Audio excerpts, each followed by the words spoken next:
그 아이가 내 아들이요? 이제라도 아셨습니까? 어찌 진정 내 아들인가?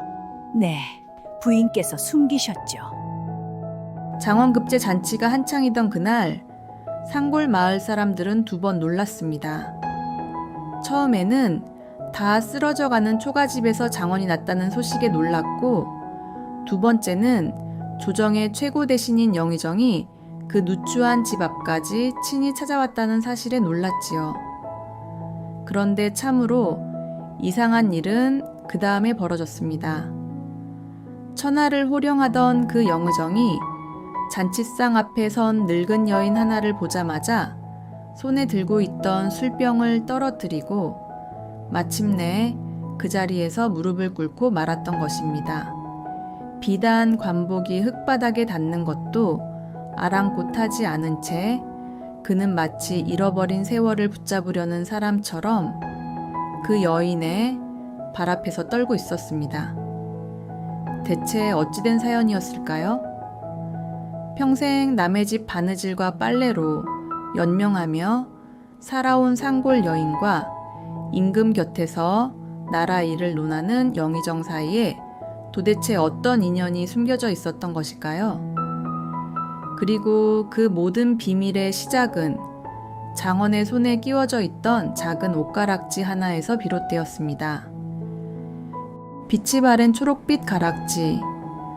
겉으로 보기에는 그저 오래된 폐물 하나에 지나지 않았으나 그것은 20해를 돌아 다시 한 사람의 가슴을 찢고 또 한 사람의 운명을 뒤흔드는 정표이기도 했습니다. 이제 이야기는 그 영의정이 무릎을 꿇기 훨씬 전으로 거슬러 올라갑니다. 20해 전 하늘에 구멍이라도 난 듯 비가 퍼붓던 어느 밤이었습니다. 산줄기 깊은 곳에 외따로 서 있던 작은 초가집. 사방은 칠흑처럼 어두웠고 바람은 문풍지를 찢어 놓을 듯 몰아쳤지요. 그 집 안에는 이제 겨우 18이 된 처녀 하나가 호롱불 아래 웅크리고 앉아 있었습니다. 그 아이의 이름은 순덕. 어릴 적 부모를 먼저 여의고 세상에 기댈 사람 하나 없이 혼자 살아가던 상골 처녀였습니다. 험한 드릴도 산비탈 나무짐도 남의 집 허드레실도 마다하지 않았지만 그날 밤만큼은 아무리 씩씩한 순덕이라 해도 겁을 감출 수가 없었습니다. 천둥이 칠 때마다 방 안의 불빛이 흔들렸고 지붕 위를 때리는 빗소리는 마치 누군가 집을 무너뜨리려는 듯 사나웠으니까요. 그때였습니다. 계십니까? 지나가던 선비인데 잠시 비를 피할 수 있겠습니까? 빗소리 사이로 낯선 사내의 목소리가 들려왔습니다. 순덕은 깜짝 놀라 몸을 움츠렸습니다. 이 깊은 밤, 이 외진 상골의 사람이라니. 잠시 숨을 죽인 채 문 쪽을 바라보던 순덕은 다시 한번 들려오는 다급한 기침 소리에 조심스레 자리에서 일어났습니다. 문을 조금 열자 번개가 번쩍 하늘을 가르며 바깥을 비췄습니다. 그 순간 문 앞에 선 사내의 모습이 또렷하게 드러났지요. 비에 흠뻑 젖은 도포, 진흙이 묻은 버선, 찌그러진 갓 아래로 젊은 얼굴이 보였습니다. 행사액은 초라했지만 눈빛만은 이상하리만치 맑고 단정했습니다. 한눈에 봐도 그를 읽는 사람이라는 기품이 풍겼지요. 순덕은 잠시 망설이다가 문을 더 열었습니다. 누추한 곳이지만 들어와 몸이라도 녹이십시오. 젊은 선비는 짧게 고개를 숙였습니다. 고맙습니다. 큰 은혜를 입는군요. 그 사내는 과거를 보러 한양으로 가던 길이라 했습니다. 이름은 최도현. 고개를 넘던 중 갑작스런 폭우를 만나 발이 묶였다고 했지요. 방 안은 좁았고 호롱불은 약했으며 한겨울은 아니어도 비바람은 살을 내는 듯 차가웠습니다. 낯선 남녀가 작은 방 안에 마주 앉자 처음에는 어색한 침묵만 흘렀습니다. 타닥타닥 심짓하는 소리와 처마 끝에서 떨어지는 빗물 소리만이 두 사람 사이를 메우고 있었지요. 그러다 선비가 먼저 입을 열었습니다. 이 깊은 산골에 혼자 사신다 하셨소? 순덕은 조용히 고개를 끄덕였습니다. 무섭지 않으십니까? 순덕은 잠시 창밖을 보다가 이내 작은 목소리로 대답했습니다. 짐승보다 더 무서운 건 사람이라 하지만 오늘 밤 들어오신 분은 나쁜 사람 같지 않습니다.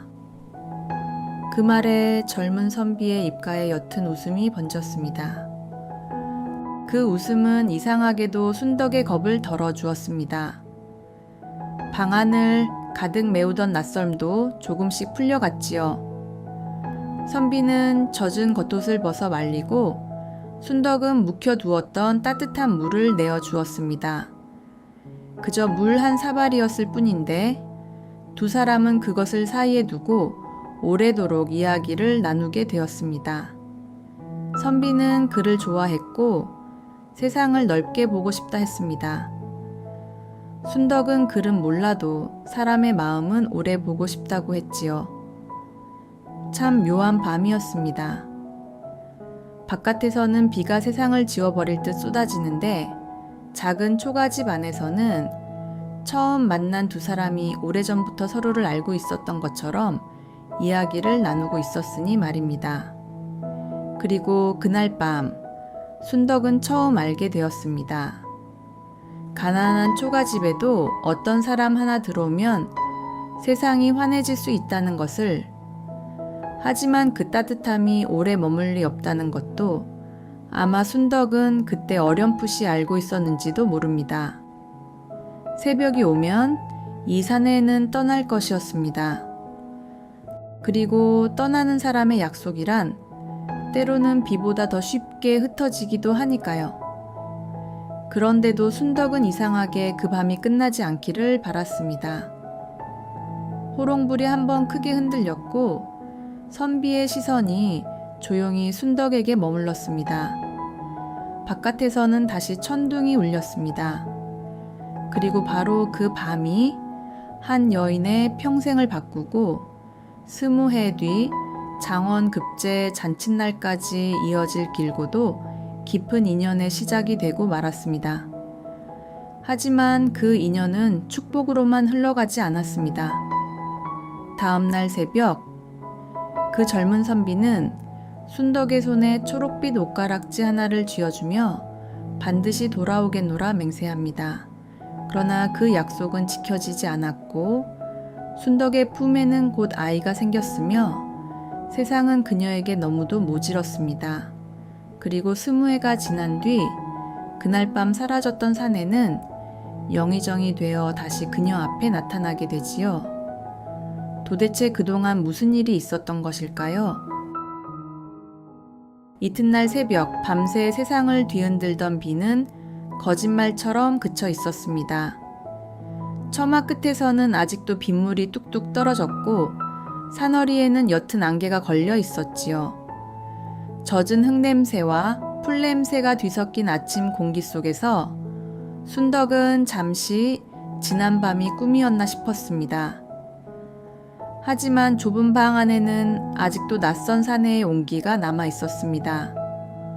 호롱불은 꺼져 있었고 젖은 도포는 어느새 말라 있었으며 문가에는 떠날 채비를 마친 최도연이 조용히 서 있었습니다. 순덕의 가슴이 철렁 내려앉았습니다.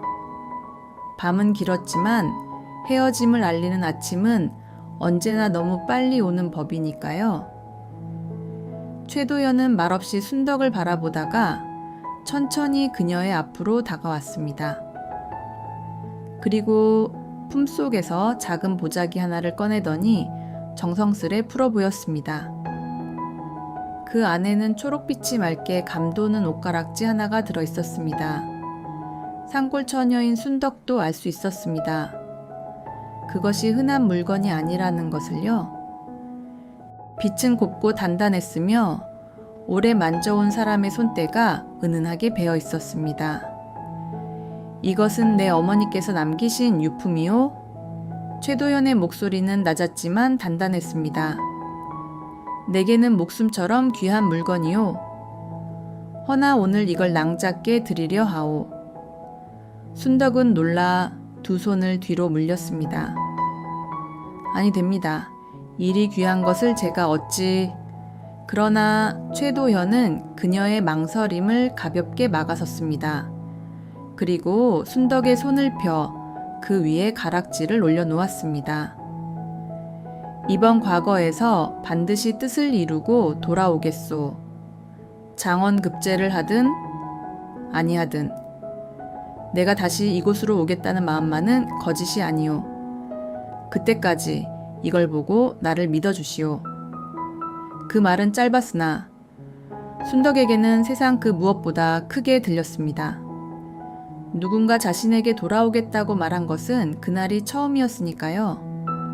홀로 살아온 세월 동안 순덕은 늘 버려지지 않기 위해 견디는 법만 익혀왔습니다. 기다려 달라는 말을 들은 적도 함께하자는 약속을 받은 적도 없었지요. 그래서였을까요? 순덕은 차마 그 사내를 붙잡지도 못하고 그저 울먹이는 눈으로 고개만 끄덕였습니다. 최도연은 몇 번이나 뒤를 돌아보며 산길을 내려갔습니다. 순덕은 그 뒷모습이 고개 너머로 완전히 사라질 때까지 문 앞에 서서 움직이지 못했습니다. 손안에는 아직도 옷가락지에 차가운 감촉이 남아 있었습니다. 그날부터였습니다. 순덕의 하루에는 기다림이 들어앉았습니다. 처음 며칠은 설렘이 더 컸습니다. 저 선비는 참으로 약속을 지킬 사람 같았으니까요. 봄이 가기 전 다시 올지도 모른다. 과거만 끝나면 곧 소식이 닿겠지. 그렇게 스스로를 다독이며 날을 세웠습니다. 비질을 하다가도 산길 쪽을 먼저 보았고 나무를 하러 갔다가도 멀리 발자국 소리만 들리면 심장이 먼저 뛰었습니다. 그러나 하루가 지나고 열흘이 지나고 계절이 한번 바뀌어도 아무 소식이 없었습니다. 순덕은 그래도 믿었습니다. 한양까지 가는 길이 멀어서 그럴 것이라 여겼고 과거라는 것이 원래 오래 걸리는 일이라 생각했지요. 하지만 세상 일이란 사람이 바라는 대로만 흐르지 않는 법입니다. 어느 날부터 순덕의 몸에 이상한 기운이 찾아왔습니다. 아침이면 속이 울렁거렸고 부엌 연기만 맡아도 헛구역질이 올라왔지요. 처음에는 피곤해서 그런 줄 알았습니다. 그러나 달이 바뀌고도 몸이 예전 같지 않자 순덕은 더는 모른 척 할 수가 없었습니다. 아이가 생긴 것이었습니다. 순덕은 한동안 말을 잃었습니다. 그 사실을 깨달은 날, 그녀는 마당 끝에 주저앉아 손에 쥔 옷가락지만 바라보았습니다. 기뻐해야 할 일인지 두려워해야 할 일인지조차 알 수 없었습니다. 사랑의 흔적이 제 몸 안에 깃들었다는 사실은 분명했으나 그 사랑을 약속한 사람은 아직 돌아오지 않았으니까요. 그때부터 순덕의 기다림은 설렘이 아니라 두려움으로 바뀌기 시작했습니다. 배가 조금씩 불러오자 마을 사람들의 눈길도 달라졌습니다. 외딴 집에 혼자 사는 처녀의 몸이 변해가는 것을 그들이 모를 리 없었지요. 우물가에서는 수군거림이 들렸고 장작을 지고 지나갈 때마다 뒤에서 낮은 혀차는 소리가 따라왔습니다. 아비도 없는 아이를 가지다니. 저 혼자 산다더니 결국 일을 내고 말았구나. 산골이라 해도 사람 사는 곳인데 체면이 있지. 그 말들은 짧았지만 날카로웠습니다. 순덕의 가슴은 날마다 조금씩 찢어졌지요. 그러나 순덕은 누구 앞에서도 변명하지 않았습니다. 아무에게도 그 선비의 이야기를 하지 않았고 그날 밤의 약속을 입에 올리지도 않았습니다. 왜냐하면 그녀는 아직 믿고 있었기 때문입니다. 그 사람이 언젠가 돌아와 이 모든 수군거림을 잠재워 줄 것이라고요. 밤이 되면 순덕은 호롱불 아래 앉아 가락지를 손바닥에 올려놓고 오래 들여다보았습니다. 서방님, 정말 오실 거지요?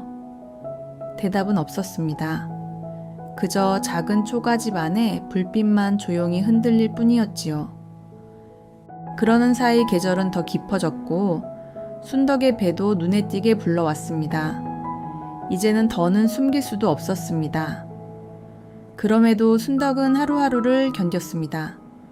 누가 돌을 던지듯 말을 해도, 누가 마주 앉기를 꺼려도 그녀는 배를 감싸며 속으로만 중얼거렸지요. 아가, 조금만 참거라. 네 아버지는 반드시 오실 게다. 하지만 그렇게 믿는 순덕조차 가끔은 겁이 났습니다.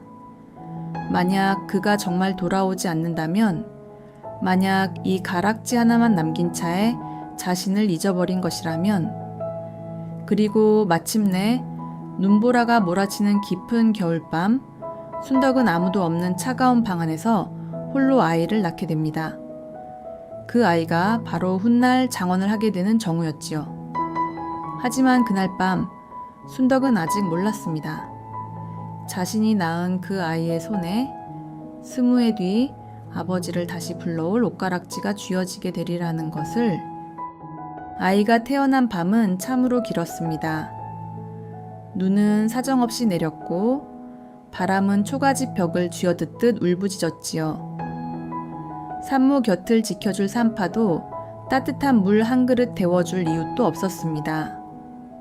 순덕은 차가운 윗목에 홀로 누운 채 밀려오는 고통을 이를 악물고 견뎌야 했습니다.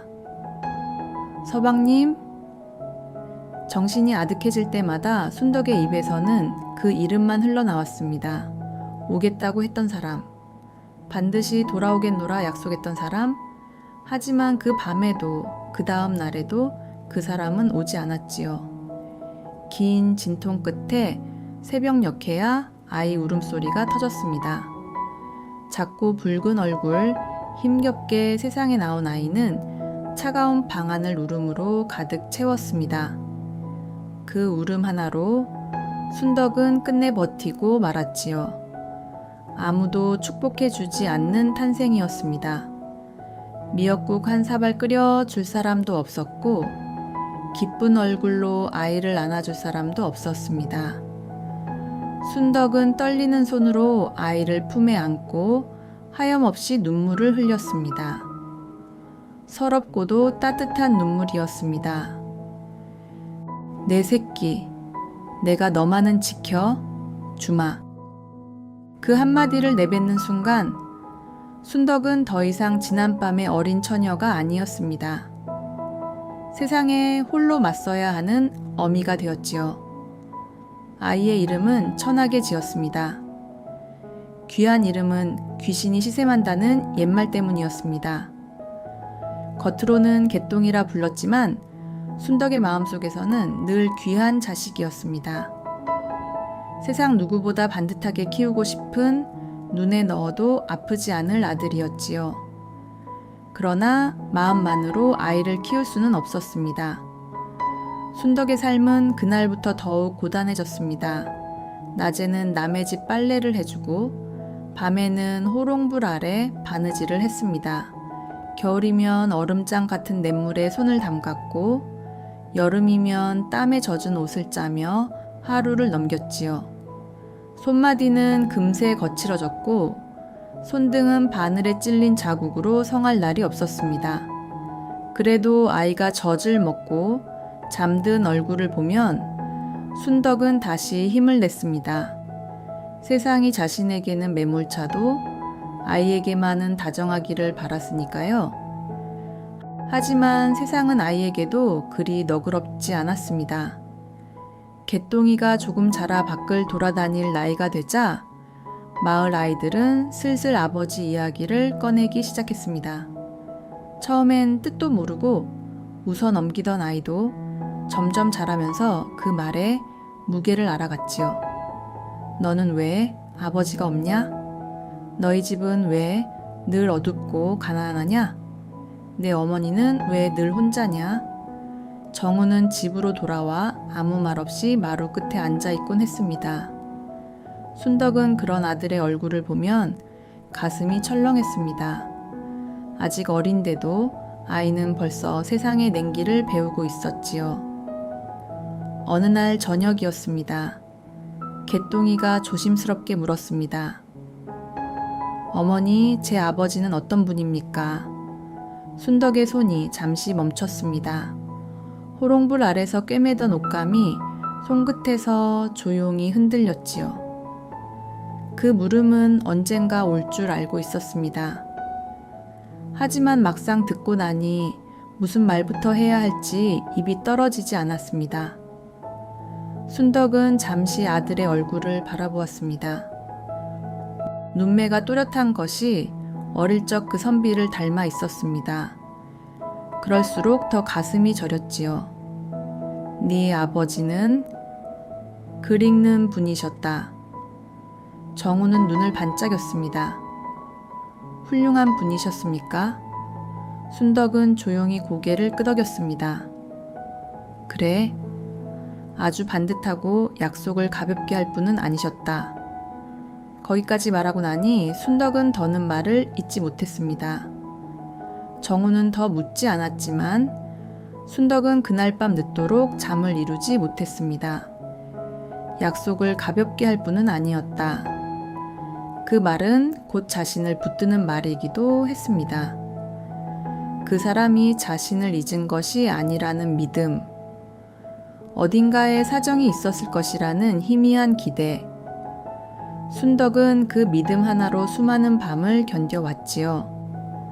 그렇게 세월은 흐르고 아이는 어느덧 글을 배우고 싶어하는 나이가 되었습니다. 전구는 머리가 유난히 밝았습니다. 남의 집 아이들이 서당에서 외우고 오는 글귀를 문 밖에서 얼핏 듣기만 해도 곧잘 따라했지요. 글 한 줄을 보면 오래 기억했고 뜻을 들으면 금세 깨우쳤습니다. 마을 훈장도 처음에는 신기해했습니다. 하지만 칭찬은 잠시뿐이었습니다. 수업료를 낼 형편이 되지 않는다는 것을 알자 훈장은 문 앞에서 선을 그었습니다. 배움도 때와 격이 있는 법이다. 공부는 누구나 하고 싶다고 하는 게 아니야. 정우는 그 말에 얼굴이 붉어졌습니다. 집에 돌아오는 길에 아이는 끝내 눈물을 참지 못했습니다. 어머니, 저도 글을 배우고 싶습니다. 그 말이 순덕의 가슴을 깊이 찔렀습니다. 배고픔보다 더 서러운 것이 배우고 싶어도 배울 수 없는 일이라는 것을 그녀도 알고 있었기 때문입니다. 순덕은 그날 밤 장롱 깊은 곳을 열었습니다. 천으로 여러 겹 쌓아 두었던 옷가락지가 여전히 그 자리에 있었습니다. 세월이 흘렀어도 초록빛은 바래지 않았지요. 이것을 팔면 쌀도 살 수 있고 붓도 종이도 마련할 수 있었습니다. 아들을 서당에 보내는 일도 조금은 수월해질 터였습니다. 순덕은 한참 동안 가락지를 손에 쥔 채 앉아 있었습니다. 팔아야 하나, 지켜야 하나. 이것은 굶주린 날들을 견디게 해준 마지막 정표였고 동시에 아들의 앞길을 열 수 있는 유일한 값진 물건이기도 했습니다. 그러나 끝내 순덕은 가락지를 다시 천에 싸 넣었습니다. 이것만은 쉽게 놓을 수 없었습니다. 그것은 단지 사내 하나의 흔적이 아니라 전구가 세상에 태어난 이유를 증명하는 것이었기 때문입니다. 언젠가, 정말 언젠가라도 아이에게 아버지의 자취를 보여줄 수 있는 단 하나의 물건이었지요. 대신 순덕은 더 독하게 일하기 시작했습니다. 머리카락을 잘라 팔았고 밤에는 삭바느질을 더 많이 맡았습니다. 새벽이 되기 전에 냇가에 나가 빨래를 마친 뒤 낮에는 남의 집 허드레실까지 도왔지요. 몸은 날로 쇠해 갔지만 순덕의 마음은 오히려 단단해졌습니다. 내가 못 배운 한을 내 아들에게 물려줄 수는 없다. 그 마음 하나로 버틴 세월이 쌓이면서 정우도 점점 자라났습니다. 그리고 아이는 마침내 초가집 문 밖에서 그를 훔쳐 듣던 아이가 아니라 언젠가 큰 뜻을 품을 만큼 깊은 눈빛을 가진 소년이 되어 갔지요. 하지만 뜻이 커질수록 순덕의 마음속 두려움도 함께 자라났습니다. 정구가 세상 밖으로 나가면 언젠가 반드시 아버지를 찾게 될 터였습니다. 그때 자신은 무엇을 말해야 할까요?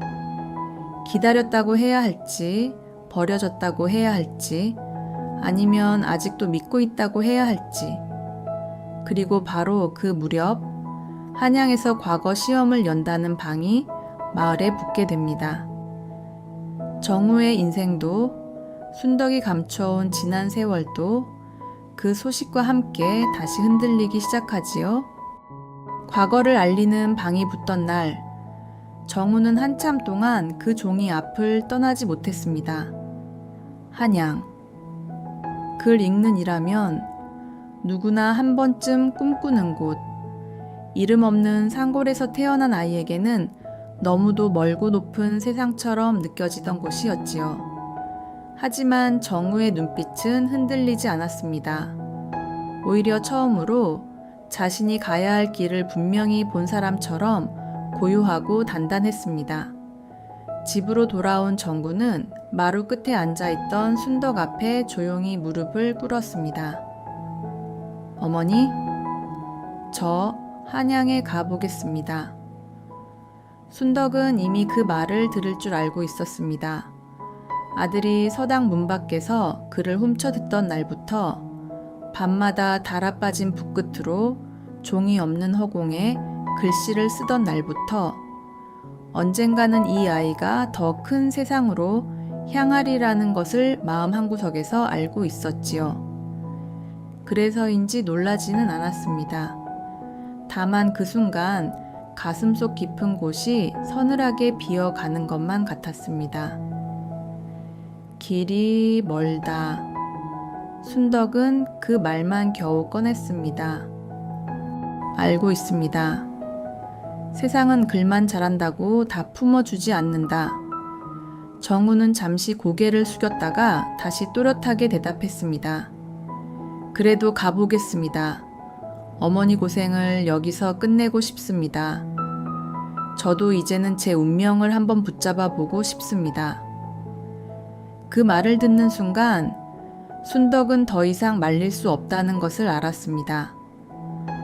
아들의 목소리에는 소년의 꿈이 아니라 이미 한 사람의 결심이 담겨 있었으니까요. 그날 밤 순덕은 오래도록 잠을 이루지 못했습니다. 호롱불 아래 놓인 아들의 낡은 책을 쓸어보기도 하고 문 밖으로 나가 어둠 속 산길을 바라보기도 했지요. 한양으로 가는 길은 멀고 험할 터였습니다. 노잣돈도 넉넉하지 않았고 정구가 의지할 친척 하나 없는 처지였습니다.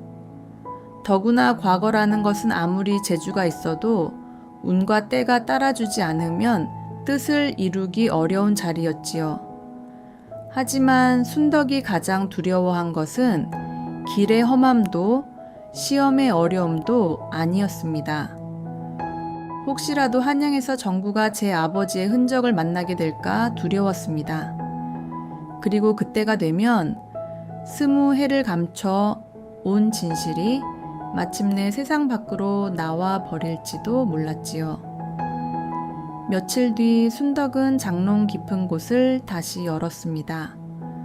천으로 여러 겹 감싸 두었던 옷가락지를 꺼내 호롱불 아래에 조용히 놓았습니다. 세월이 흘렀어도 그 초록빛은 여전했습니다. 마치 긴 기다림 속에서도 한 번도 약속을 잊지 않았다는 듯이 말입니다. 순덕은 그것을 손에 쥔 채 오래 망설였습니다. 이 가락지는 그녀의 젊은 날을 붙잡아 둔 마지막 흔적이었습니다. 원망과 기다림, 믿음과 체념이 모두 스며 있는 물건이었지요. 하지만 이제는 그것이 순덕만의 것이 아니었습니다. 정우에게도 자신이 어디서 왔는지, 어떤 인연 속에서 태어났는지 알려줄 수 있는 단 하나의 표식이었습니다. 떠나는 날 새벽, 산에는 안개가 자욱했습니다. 순덕은 밤새 지어놓은 주머니에 마른 주먹밥과 약간의 엽전을 넣어 아들의 손에 쥐어 주었습니다. 짐이라고는 책 몇 권과 낡은 붓, 그리고 얇은 옷가지가 전부였지요. 정우는 그런 어머니 앞에서 애써 담담한 얼굴을 하고 섰습니다. 그러나 그 눈빛 속에도 처음 먼 길을 떠나는 젊은이의 떨림이 어려 있었습니다. 순덕은 한참 동안 아무 말도 하지 못했습니다.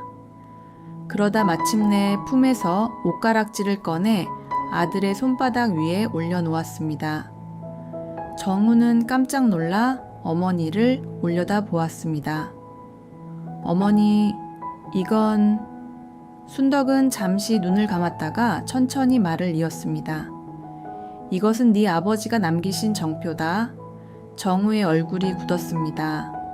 평생 아버지 이야기를 자세히 듣지 못했던 아이였으니 그 한마디가 얼마나 크게 다가왔겠습니까? 순덕은 떨리는 목소리로 말을 이었습니다. 내 아버지는 글 읽는 분이셨고 약속을 가볍게 할 분은 아니셨다. 어찌하여 소식이 끊겼는지는 나도 끝내 알지 못했다. 허나 이 가락지만은 그분이 남긴 진심이라 여기며 살아왔다. 정우는 가락지를 두 손으로 받쳐들었습니다. 작고 오래된 물건이었지만 그 안에는 자신도 모르는 지난 세월이 담겨있는 듯 했습니다. 혹여 한양에 가서 네 아버지를 찾게 되거든 이걸 보여드리거라. 그 말을 하는 순간 순덕의 목은 끝내 메고 말았습니다. 정우는 더는 묻지 않았습니다. 대신 말없이 어머니 앞에 큰절을 올렸지요. 다녀오겠습니다. 반드시 뜻을 이루고 돌아오겠습니다. 순덕은 아들의 머리 위로 떨리는 손을 얹었습니다. 장원이 아니어도 좋다. 그저 무사히만 돌아오너라. 하지만 그 말은 어미의 입에서 나온 말일 뿐이었습니다. 마음속으로는 누구보다 간절히 바라고 있었지요. 이 아이가 마침내 세상 앞에서 당당히 이름을 세우기를, 그래서 더는 압이 없는 자식이라 손가락질 받지 않기를. 정우의 뒷모습은 안개 속으로 천천히 멀어져 갔습니다. 순덕은 동구박 정자나무 아래 서서 그 모습이 점처럼 작아질 때까지 바라보았습니다. 마침내 보이지 않게 되었을 때 순덕은 그 자리에 주저앉아 한참을 울었습니다. 그날부터 순덕의 하루는 기도로 시작해 기도로 끝났습니다. 장독대 앞에 정화수를 떠놓고 비가 오나 눈이 오나 두 손을 모았지요. 천지신명님, 제 목숨은 거두어 가셔도 좋사오니 우리 아이만은 굽어 살펴주십시오. 찬바람이 손등을 갈라 놓아도 무릎이 저려 오래 서 있지 못해도 순덕은 매일같이 빌었습니다. 20해를 버티게 한 기다림보다 더 간절한 마음으로 아들의 앞길을 비손했지요. 그렇게 여러 날이 흘렀습니다. 그리고 어느 날 늘 적막하던 상올 마을에 갑자기 북소리와 말 발굽소리가 울려 퍼졌습니다. 사람들이 웅성거리며 길가로 몰려나갔고 이웃집 안악 하나가 헐레벌떡 순덕네 집으로 뛰어들어 왔습니다. 숨이 턱까지 차오른 차에 그 안악은 떨리는 목소리로 외쳤습니다. 순덕아, 큰일 났다. 아니, 큰 경사가 났다. 순덕의 가슴이 철렁 내려앉았습니다. 좋은 일인지 나쁜 일인지 분간도 하기 전에 송긋부터 식어갔지요. 그러자 안악은 눈을 휘둥그레 뜬 차에 다시 말했습니다. 네 아들 전구가 장언을 했다. 그 한마디에 순덕의 손에서 콩 바구니가 툭 떨어졌습니다.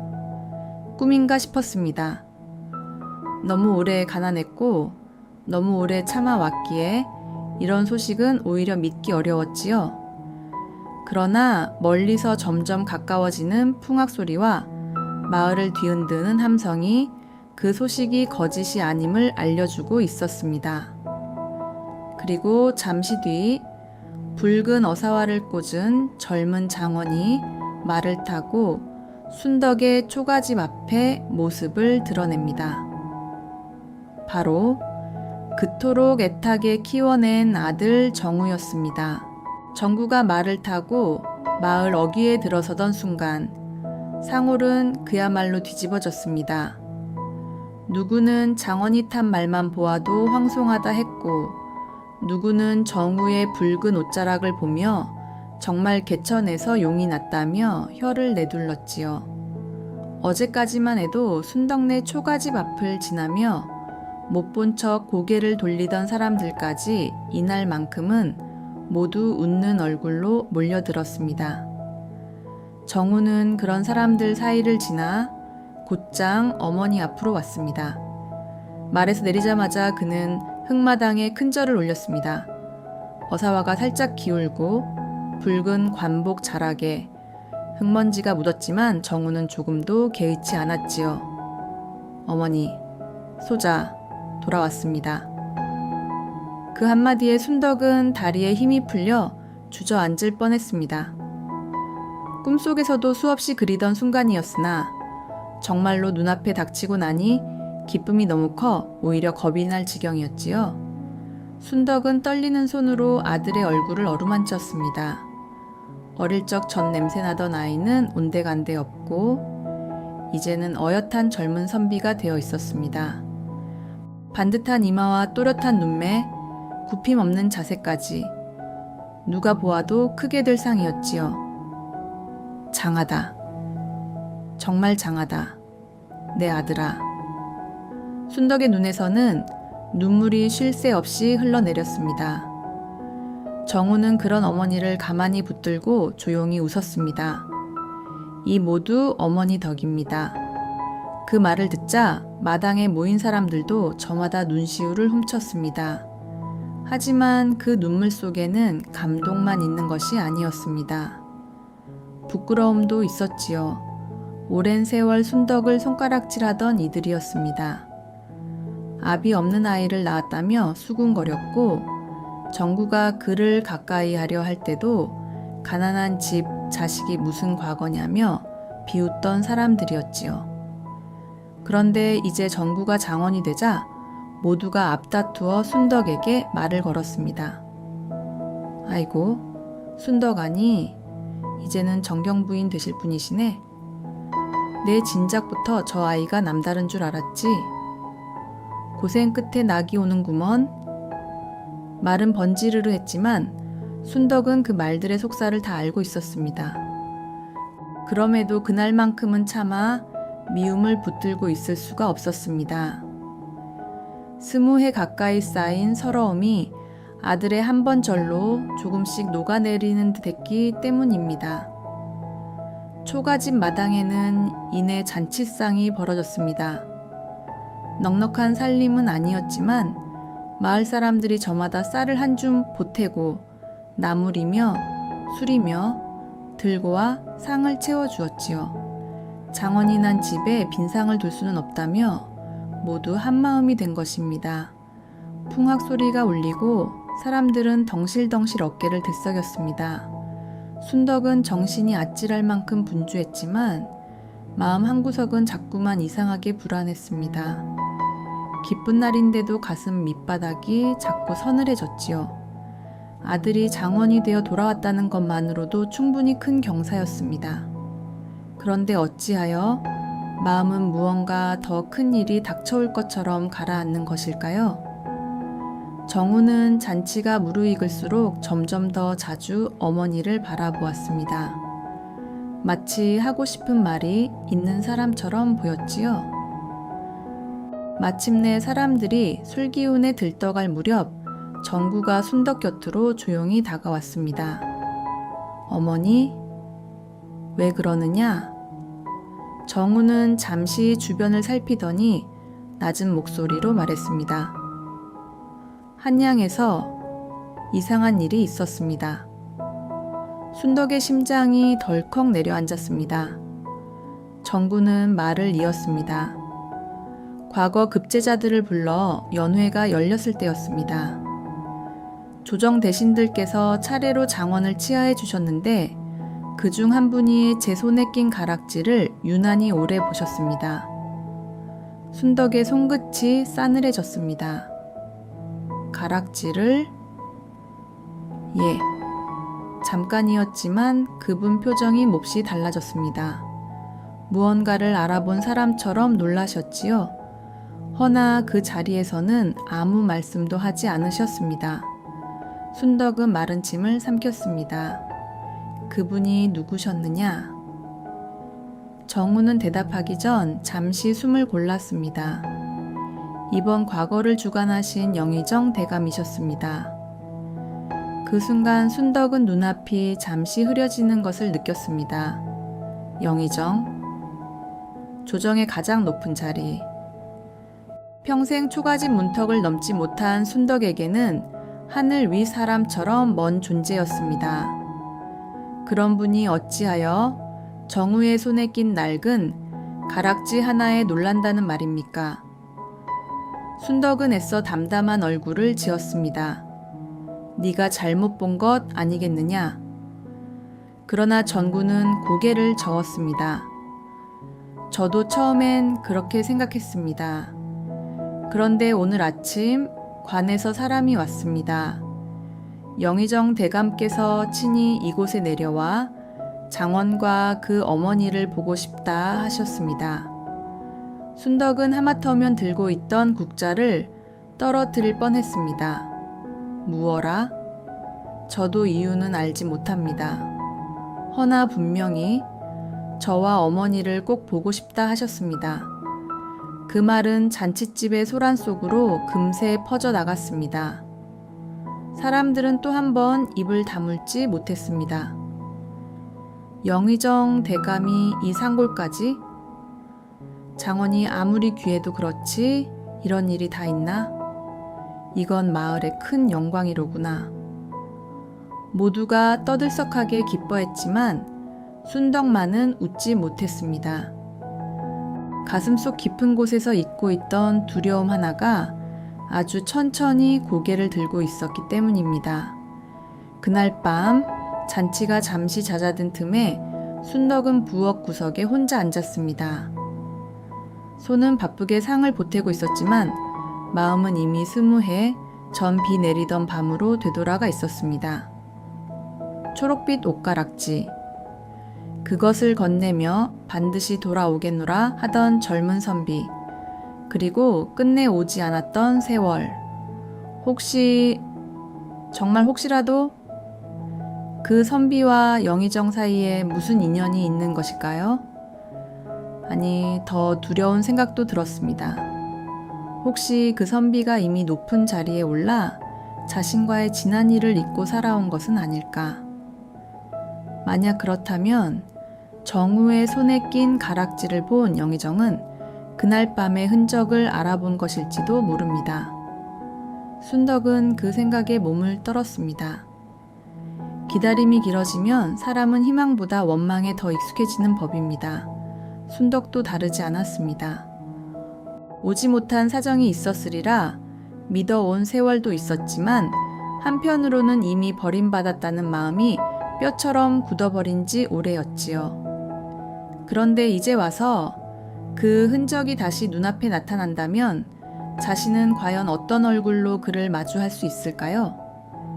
기쁜 잔칫날인데도 순덕은 점점 숨이 막혀왔습니다. 그리고 마침내 해가 기울 무렵 마을 어귀에서 우렁찬 호령이 들려왔습니다. 물러서라. 영의정 대감마님 행차시다. 그 한마디에 떠들썩하던 잔칫집이 순식간에 얼어붙었습니다. 풍악 소리도 멎고 사람들의 웃음소리도 멎었습니다. 누구는 황급히 갓을 고쳐 쓰고 누구는 마당 한켠으로 물러나 머리를 숙였습니다. 순덕의 손에서는 국자가 툭 떨어졌습니다. 쿵, 쿵, 쿵. 가마가 가까워질수록 그 소리는 마치 순덕 자신의 심장 소리처럼 들렸습니다. 그리고 그녀는 알지 못했습니다. 잠시 뒤 문 앞에 서게 될 그 노인이 자신이 20해 동안 원망과 그리움 속에 붙들고 살아온 바로 그 사람이라는 것을 가마가 마당 앞에 멈춰 서자 산골 마을에 공기마저 숨을 죽이는 듯 했습니다. 말에서 내린 호위 무사들이 좌우로 늘어서고 붉은 관복을 받쳐든 하인들이 재빨리 길을 열었습니다. 평생 이런 광경을 본 적 없던 마을 사람들은 땅에 엎드린 채 감히 고개도 들지 못했지요. 순덕도 부엌 문가에 선 채 손끝만 부들부들 떨고 있었습니다. 영의정이라니? 장원이 난 것도 믿기 어려운 일이었는데 이제는 나라의 가장 높은 대신이 누추한 자기 집 앞까지 친히 왔다 하니 이 모든 일이 꿈결처럼 아득했습니다. 하지만 이상하게도 순덕의 가슴 속에는 기쁨보다 두려움이 먼저 일었습니다. 무언가 오래 묻혀있던 일이 오늘 이 자리에서 다시 파헤쳐질 것만 같은 불길함이었지요. 마침내 가마의 휘장이 걷혔습니다. 비단신을 신은 발이 먼저 흙바닥을 딛고 이윽고 한 노인이 천천히 모습을 드러냈습니다. 백발이 성성한 머리와 길게 정돈된 수염, 세월이 깊게 새겨진 얼굴에는 쉽게 범접할 수 없는 위엄이 서려 있었습니다. 그가 바로 영의정이었습니다. 사람들은 모두 숨을 삼켰습니다. 하지만 그 순간 숨이 멎을 듯한 충격을 받은 사람은 따로 있었습니다. 바로 순덕이었지요. 그 얼굴을 보는 순간 순덕의 무릎이 그대로 꺾일 뻔했습니다. 세월이 너무 많이 흘렀고 젊은 날의 선비는 어느새 늙은 대신이 되어 있었지만 눈빛만은 달라지지 않았습니다. 20해 전 비 내리던 밤 호롱불 아래서 자신을 바라보던 바로 그 눈빛. 순덕의 머릿속이 하얘졌습니다. 아니야, 그럴 리가 없어. 입술이 바르르 떨렸지만 소리는 나오지 않았습니다. 다시 보아도 또다시 보아도 틀림없었습니다.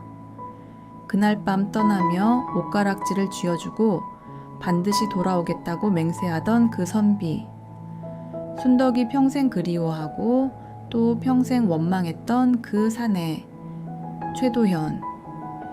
그가 바로 지금 영의정의 붉은 관복을 입고 자신의 초가집 마당에 서 있었던 것입니다. 순덕의 가슴 밑바닥에서 한꺼번에 수많은 감정이 치밀어 올랐습니다. 반가움도 아니고 기쁨도 아니었습니다. 그보다는 먼저 참아온 원망이 불덩이처럼 솟구쳤지요. 살아 있었구나. 그것도 저리 높은 자리에 올라 잘도 살아 있었구나. 그 순간 순덕은 자신이 견뎌온 지난 세월을 한꺼번에 떠올렸습니다. 아비 없는 자식을 낳았다며 받았던 손가락질, 겨울 냇물에 손을 담그며 빨래하던 새벽, 배고픔에 울던 어린 정구를 달래던 밤, 서당 문 밖에서 돌아서던 아들의 뒷모습, 자신이 그 모든 세월을 피눈물 삼켜 견디는 동안 그 사람은 저 높은 자리에서 비단옷 입고 살아온 것만 같았습니다. 순덕은 숨이 막혀 부엌 기둥을 붙잡았습니다. 한편 아무것도 모르는 정우는 마당 한가운데로 나아가 영의정 앞에 예를 올렸습니다. 소자 정구 대감마님께 인사 올립니다. 영의정은 그런 정우를 한참 바라보았습니다.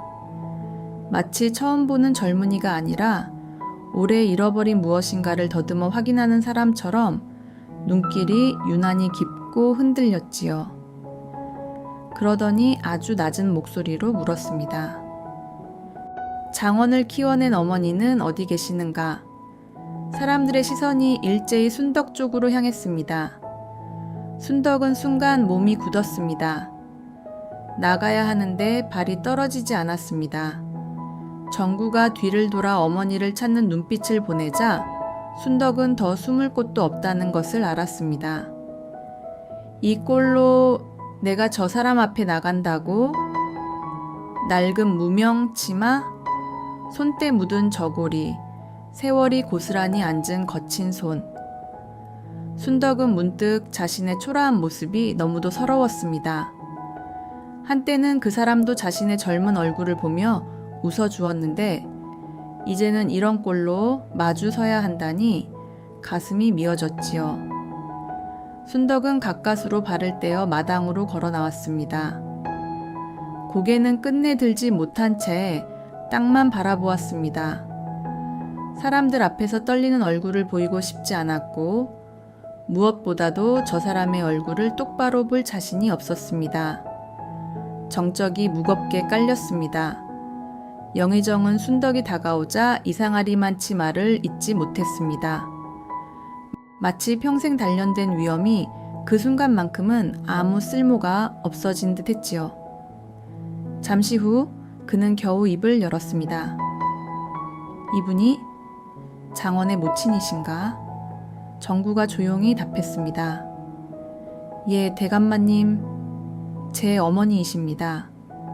영의정은 한 걸음 앞으로 다가왔습니다. 그러나 순덕은 여전히 고개를 숙인 채 서 있었습니다. 그는 그런 순덕을 물끄러미 바라보다가 조금 쉰 목소리로 말했습니다. 참으로 고생이 많으셨소. 그 한마디에 순덕의 속이 뒤틀렸습니다. 고생이 많으셨소. 그 말이 어찌 그리 잔인하게 들리던지요. 누구 때문에 그 고생을 했는데 이제 와서 남의 일 보듯 말하다니. 순덕은 당장이라도 고개를 들어 당신 때문이었다고 외치고 싶었습니다. 하지만 참았습니다. 정호 때문이었습니다. 혹시라도 이 자리에서 지난 일이 드러나 아들의 앞길에 그림자가 질까 두려웠지요. 그때 영의정이 하인에게서 술병을 건네받았습니다. 장원, 내가 친히 술 한잔 따르리다. 사람들은 모두 황송해하며 숨을 죽였습니다. 영의정이 장원에게 직접 술을 따르다니 보통 영광이 아니었으니까요. 정구가 두 손으로 공손히 잔을 받들었습니다. 바로 그 순간이었습니다. 영의정의 시선이 정우의 오른손에 멈췄습니다. 햇빛 아래에서 초록빛 옷가락지가 선명하게 빛나고 있었습니다. 순간 영의정의 얼굴빛이 눈에 띄게 변했습니다. 손에 들고 있던 술병이 덜컥 흔들리더니 그대로 바닥에 떨어져 산산이 깨지고 말았지요. 찡그랑. 맑게 울리는 파편 소리에 마당 가득 놀란 숨소리가 번졌습니다. 하지만 영의정은 깨진 술병에는 눈길조차 주지 않았습니다. 그의 눈은 오직 정우의 손가락에 낀 옷가락지에만 박혀 있었습니다. 그 눈빛은 믿을 수 없는 것을 본 사람의 눈빛이었습니다. 그것이 그 가락지가 그의 목소리가 떨렸습니다. 천하의 영의정이 말끝을 제대로 잇지 못할 만큼 흔들리고 있었지요. 영의정은 떨리는 손으로 정우의 손목을 붙잡았습니다. 이것이 어찌하여 네 손에 있느냐. 마당의 공기가 단숨에 얼어붙었습니다.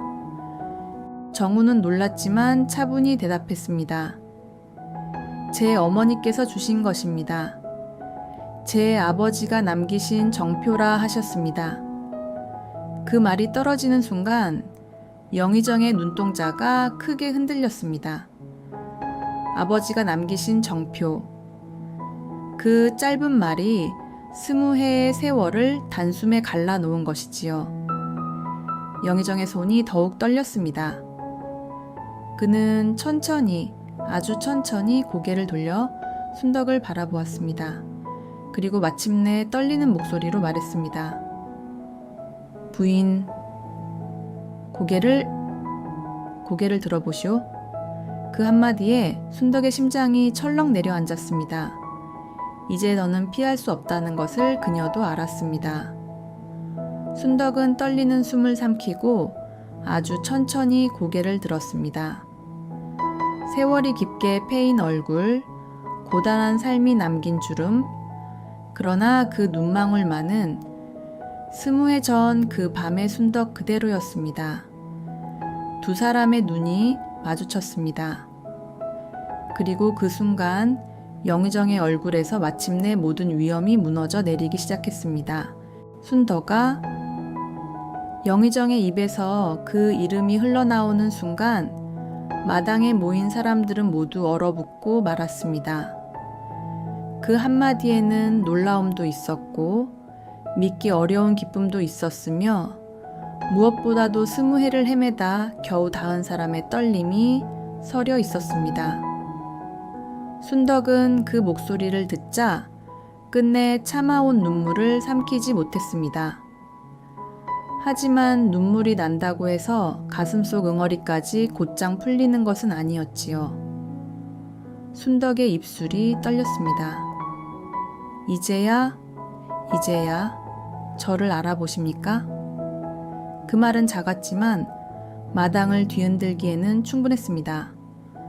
정우는 그 자리에서 굳어버렸습니다. 어머니와 영의정 사이를 번갈아 보며 무슨 말을 들어야 할지조차 알지 못했지요. 마을 사람들도 숨조차 크게 쉬지 못한 채 이 뜻밖의 대화를 지켜보고 있었습니다. 영의정은 한 걸음 더 다가서려다가 오히려 비틀거리듯 멈춰 섰습니다. 그 눈에는 이미 굵은 눈물이 고여 있었습니다. 정말 네가 순덕이 맞구나. 살아 있었구나. 그 순간 순덕의 가슴 속에서는 기다림보다 원망이 먼저 터져 나왔습니다. 살아 있었지요. 죽지 못해 살았습니다. 대감마님께서는 잘도 모르고 계셨겠지요. 정우의 얼굴이 새하얗게 질렸습니다. 영의정 역시 그 자리에 선 차에 마치 벼락을 맞은 사람처럼 말을 잇지 못했습니다. 순덕은 이제 더는 참을 수 없었습니다. 20해 동안 삼켜온 말들이 한꺼번에 목구멍까지 차올랐기 때문입니다. 저는 그날 이후로 하루도 편히 산 적이 없었습니다. 사람들 손가락질 받으며 아이를 낳았고 아비 없는 자식이라 조롱받는 아들을 품에 안고 찬물에 손 담그며 살았습니다. 그런데 대감마님께서는 이제 와서 제게 고생이 많으셨다고 하십니까? 말끝마다 서러운 세월이 묻어났습니다. 정우는 그제야 무언가 엄청난 진실 앞에 서 있다는 것을 깨달았습니다. 영의정은 떨리는 손으로 가슴을 짚었습니다. 그리고 다음 순간 정말 아무도 예상치 못한 일이 벌어졌습니다. 털썩. 그는 그대로 흙마당에 무릎을 꿇었습니다. 천하의 영의정이었습니다. 임금 앞이 아니면 누구에게도 쉬이 허리를 굽히지 않는다는 그가 낡은 무명 치마를 입은 상골 여인 앞에 스스로 무릎을 꿇은 것이지요. 사람들은 모두 제 눈을 의심했습니다. 하지만 영의정은 그런 시선 따위는 전혀 아랑곳하지 않았습니다. 그의 두 눈에서는 눈물이 쉬지 않고 떨어지고 있었습니다. 순덕아, 내가 너를 버린 것이 아니다. 그 한마디에 순덕의 눈빛이 흔들렸습니다. 영의정, 아니 최도연은 떨리는 목소리로 지난 세월을 털어놓기 시작했습니다. 과거의 급제한 직후였다. 나는 곧장 너를 데리러 오려 했다. 허나 그때 조정 안에 큰 다툼이 일어났고 나는 스승을 잘못 섬겼다는 죄목으로 멀리 유배를 당했다. 변명 한마디 못한 채 끌려갔고 그 길로 10년을 북쪽 먼 땅에서 지냈다. 마당에 있던 사람들은 숨을 삼켰습니다. 정구도 넋을 잃은 듯 아버지의 얼굴을 바라보았습니다. 최도연은 말을 잇는 동안 몇 번이나 목이 메어 숨을 고르어야 했습니다. 눈 속에서 짐승처럼 살았다. 글도 이름도 장래도 모두 잃은 채 오직 한 가지 생각만으로 버텼다. 살아서 돌아가야 한다. 순덕에게 돌아가야 한다. 그 생각 하나로 버텼다. 순덕의 눈에서는 어느새 원망만이 아니라 혼란스러운 슬픔도 함께 번지고 있었습니다. 최도연은 땅을 보며 말을 이었습니다. 겨우 죄가 풀려 돌아왔을 때 나는 곧장 이 마을을 찾았다. 그런데 이미 큰 물과 산사태가 지나간 뒤였다. 집들은 사라지고 사람들은 모두 흩어졌다고 하더구나. 나는 네가 죽은 줄 알았다. 정말로 죽은 줄만 알았다. 마지막 말은 거의 울음에 가까웠습니다. 내가 돌아오지 못한 죄도 큰데 네 뱃속에 아이가 있었다는 것조차 모르고 살았다. 그 죄책감으로 나는 하루도 편한 날이 없었다. 그제야 퍼즐이 맞기 시작했습니다. 왜 영의정이 장원의 가락지를 보고 그렇게 놀랐는지, 왜 순덕의 얼굴을 보자마자 무너져 내렸는지, 왜 20해가 지나서도 그 작은 옷가락지를 한눈에 알아보았는지. 그는 정말 잊은 것이 아니었습니다. 오히려 너무 잊지 못해서 더 깊이 상처를 안고 살아온 것이었지요. 순덕은 그 말을 들으며 그 자리에 힘없이 주저앉고 말았습니다. 20해 동안 자신을 지탱해온 생각이 한순간에 뒤집혀 버렸기 때문입니다. 버림받았다고 믿었습니다. 그래서 원망했고 원망하면서도 잊지 못했습니다. 그런데 그 모든 세월이 서로를 잃었다고 믿은 채 견딘 시간이었다니요. 순덕의 입에서 떨리는 울음이 터져 나왔습니다. 그럼 당신도 나만큼이나 모진 세월을 산 것이란 말입니까? 최도연은 대답 대신 고개를 깊이 떨구었습니다. 순덕은 두 손으로 얼굴을 감싸 쥐었습니다. 원망이 사라진 자리에 더 큰 서러움이 밀려왔지요. 야속한 사람아, 나는 그것도 모르고 당신을 얼마나 원망하며 살았는지 아시오? 밤마다 당신 이름을 부르며 얼마나 울었는지 아시오? 그러자 최도연은 무릎 꿇은 차에 조금씩 순덕 앞으로 다가왔습니다. 미안하오. 정말 미안하오. 내가 더 일찍 찾았어야 했다. 더 오래 살아서라도 찾았어야 했다. 순덕은 떨리는 손으로 그의 가슴을 여러 번 밀어냈습니다.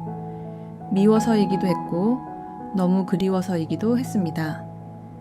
왜 이제야 오십니까? 왜 이제야? 그 말과 함께 순덕은 끝내 주먹으로 그의 가슴을 두드리기 시작했습니다. 세게 때리는 것 같아도 사실은 20해 묵은 그리움이 터져 나오는 몸부림이었지요. 최도연은 그 손길을 피하지 않았습니다. 오히려 그대로 받아내며 순덕의 손을 두 손으로 감싸 쥐었습니다. 그 따뜻한 온기, 20해 전 비 내리던 밤 처음 손을 잡아주던 바로 그 온기였습니다. 그 순간 순덕의 눈에서 참았던 눈물이 한꺼번에 무너져 내렸습니다. 그리고 그 광경을 지켜보던 전구도 더는 버티지 못하고 무릎을 꿇었습니다. 아버지와 어머니. 서로를 잃은 줄 알고 살아온 두 사람 사이에 자신이 서 있다는 사실이 그제야 심장 깊이 사무쳐 왔기 때문입니다. 정우는 두 사람 앞에 큰 절을 올렸습니다. 아버지, 어머니, 이제야 알았습니다. 그 한마디에 순덕과 최도연은 동시에 아들을 바라보았습니다. 정우의 눈에도 뜨거운 눈물이 고여 있었습니다. 저는 평생 아버지를 알지 못한 채 자랐으나 오늘 보니 원망할 수만은 없겠습니다. 두 분 모두 저보다 훨씬 더 깊은 어둠을 견디셨으니 말입니다. 그 말은 어린 아들의 말이 아니었습니다. 이미 세상의 이치를 깨달은 장원의 말이었지요. 최도현은 떨리는 손으로 정우의 어깨를 붙들었습니다. 눈앞의 젊은이가 자신이 모르고 지나친 20해의 세월이라는 사실에 가슴이 미어질 듯 아팠습니다. 이 아이가 내 아들이로구나. 그 목소리에는 기쁨과 죄책감과 벅참이 모두 얽혀 있었습니다. 그리고 바로 그때 마당에 모인 사람들도 하나둘 눈물을 훔치기 시작했습니다. 처음에는 놀라움으로 입을 다물지 못하던 이들이 이제는 세 사람의 사연 앞에서 누구 하나 쉽게 말을 잇지 못했지요. 20해의 오해가 풀리는 데는 그리 긴 말이 필요하지 않았습니다. 진심은 이미 서로의 눈물 속에 다 담겨 있었으니까요. 하지만 아직 남은 일이 있었습니다. 영의정 최도현은 이제야 찾은 아내와 아들 앞에서 반드시 해야 할 마지막 약속이 있었지요. 마당을 적시던 울음이 조금씩 잦아들 무렵 최도현은 여전히 무릎을 꿇은 채 순덕의 손을 놓지 않았습니다. 그의 손은 떨리고 있었고 눈가에는 아직도 눈물이 맺혀 있었지요. 천하를 호령하던 영의정의 위엄은 그 자리에 없었습니다. 그저 잃어버린 세월 앞에 한없이 늦은 사과를 올리는 늙은 사내만이 남아 있었습니다. 순덕아, 최도현이 조용히 입을 열었습니다.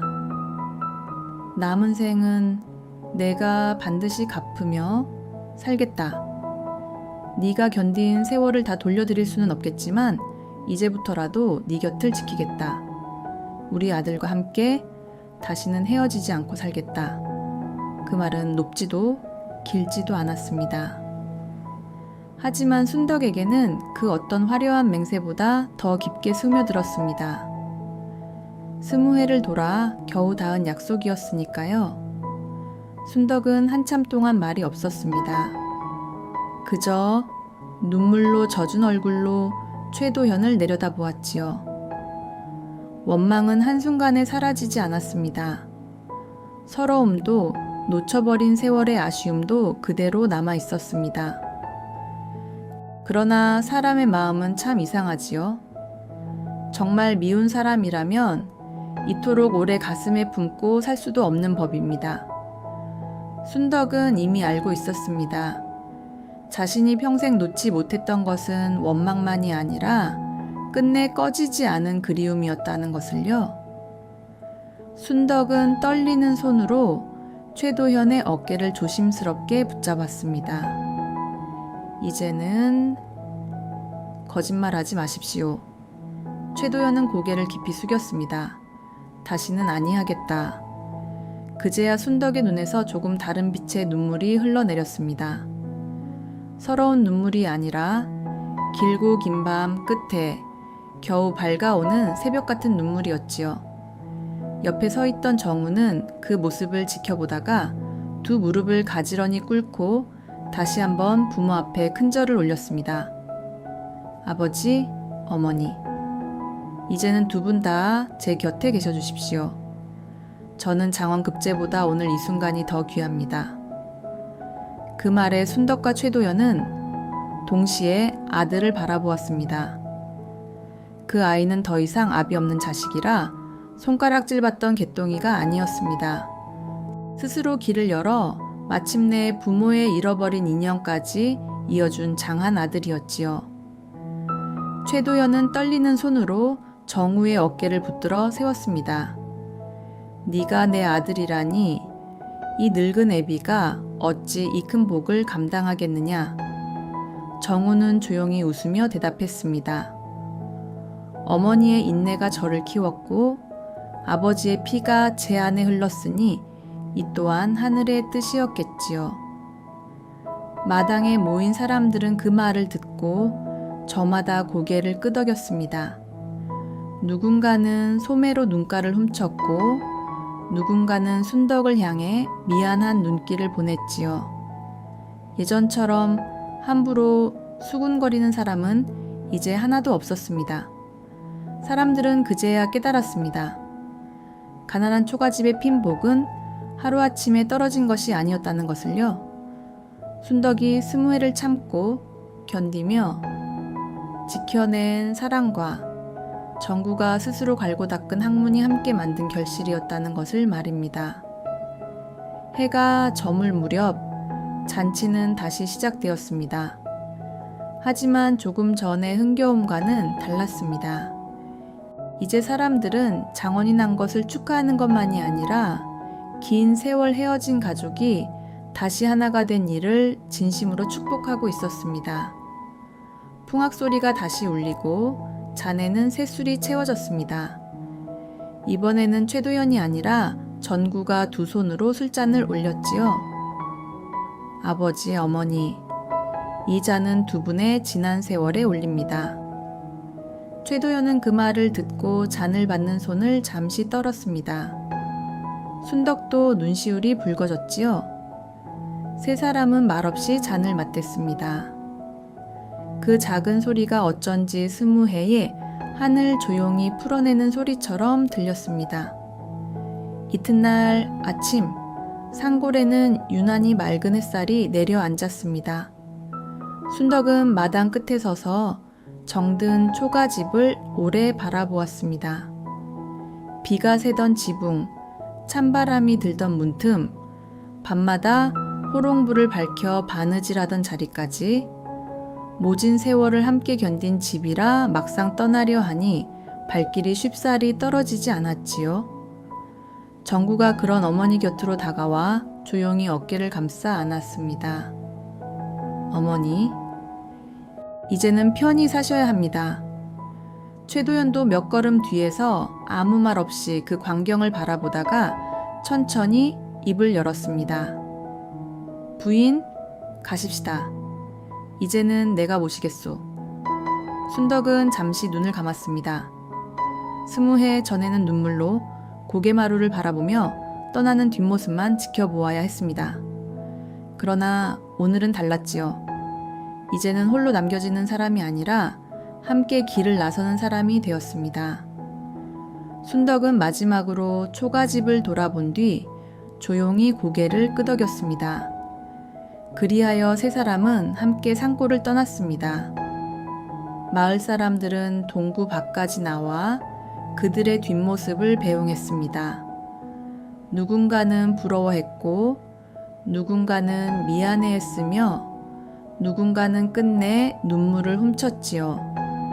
한양으로 올라간 뒤에도 순덕은 처음에는 모든 것이 낯설었습니다. 몸종들이 곁을 지키고 고운 비단옷이 날마다 준비되며 상마다 따뜻한 밥과 반찬이 오르는 생활이 오히려 꿈처럼 멀게 느껴졌으니까요. 그러나 사람은 고생 끝에 찾아온 평안도 결국은 배워가는 법입니다.